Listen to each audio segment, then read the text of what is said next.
देश बदलकर अपने राज्य में घूमते थे ताकि प्रजा के दुख सुख को जान सकें। और एक रात जब वे एक ब्राह्मण पति पत्नी की झोपड़ी के पास से गुजर रहे थे, तब उन्होंने उन्हें बातें करते सुना।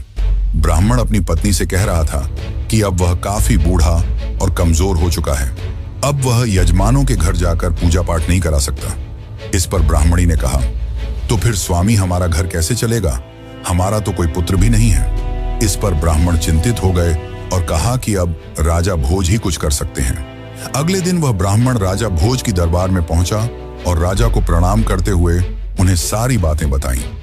राजा यह सब पहले ही जानते थे, इसलिए उन्होंने उस ब्राह्मण को 100 सोने के सिक्के दान में दिए ताकि वह अपना जीवन यापन कर सके।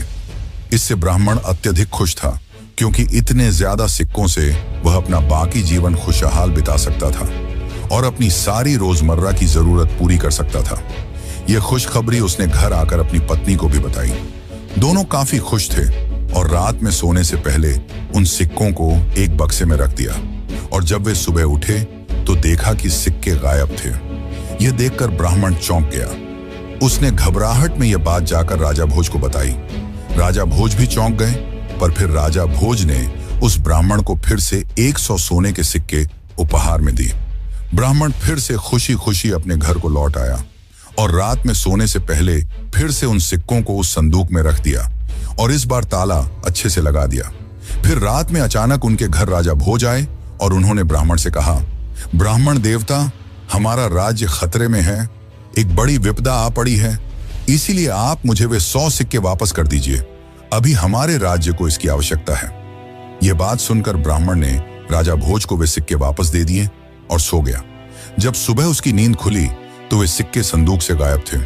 और जब ब्राह्मण ने बताया कि राजा भोज इन्हें ले गए, तब उनकी पत्नी ने कहा कि ऐसा कैसे हो सकता है?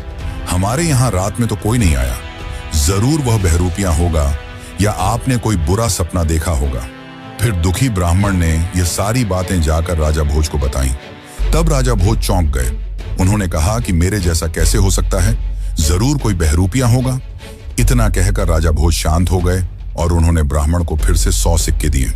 लेकिन इस बार राजा भोज ने तय किया कि वे स्वयं ही देखेंगे कि आखिर ऐसा कैसे हो सकता है। फिर रात में राजा भोज भेष बदलकर उस ब्राह्मण की कुटिया के सामने पहुंचे और तभी उन्होंने देखा कि उन्हीं की तरह दिखने वाला व्यक्ति कुटिया में प्रवेश करता है और ब्राह्मण से उन सिक्कों को मांगता है। यह देखकर राजा क्रोधित हो गए और तुरंत उसके पास जाकर कहा, अरे बहरूपिये, तू कौन है और इस बुजुर्ग ब्राह्मण को क्यों परेशान कर रहा है? तब उस राजा जैसे दिखने वाले व्यक्ति ने अपने असली रूप में आकर कहा, राजा, मैं भाग्य हूं और भाग्य का लिखा कोई नहीं टाल सकता। इस ब्राह्मण ने अपने जीवन में ऐसे कर्म किए हैं जिसके कारण इसके भाग्य में इन सिक्कों का सुख नहीं लिखा गया है। सबको अपने कर्मों का फल भुगतना पड़ता है। यह सुनकर राजा सोच में पड़ गए। फिर करुणा भरे स्वर में कहा, तो महोदय, मैं आपसे विनती करता हूं कि इस ब्राह्मण को बख्श दीजिए। इनके भाग्य का फल मैं भुगतने के लिए तैयार हूं। इतना सुनने के बाद भाग्य ने मुस्कुराते हुए कहा, ठीक है राजन, जैसी तुम्हारी मर्जी। और इतना कहकर वह वहां से गायब हो गया। इसके कुछ दिनों बाद राजा भोज एक दिन अपने सैनिकों के साथ एक वन से गुजर रहे थे। तभी उनका घोड़ा बेकाबू होकर भागने लगा। वह घोड़ा भागते भागते राजा को इतनी दूर ले आया कि उसकी सेना बहुत पीछे छूट गई और फिर वह घोड़ा एक खाई की ओर भाग चला और खाई के पास पहुंचकर जोर से रुका, जिससे राजा घोड़े से उछलकर ऊंची खाई से गिर गए। राजा काफी ज्यादा घायल हो गए। उनकी हालत गंभीर थी। तभी वहां एक आदमी आया जिसका नाम था गंगू तेली। तो आखिर गंगू तेली ने राजा के साथ क्या किया और क्या हुआ जब राजा बन गए नौकर, तो चलिए अब जानते हैं आगे की कहानी। लेकिन उससे पहले अगर आपको वीडियो अच्छी लग रही है तो इसे एक लाइक जरूर करें। गंगू तेली ने जब घायल व्यक्ति को देखा तब वह नहीं जानता था कि वह कौन था। राजा भोज बेहोशी की हालत में थे। गंगू तेली ने उन्हें अपने बैलगाड़ी में सुलाया और अपने घर ले आया।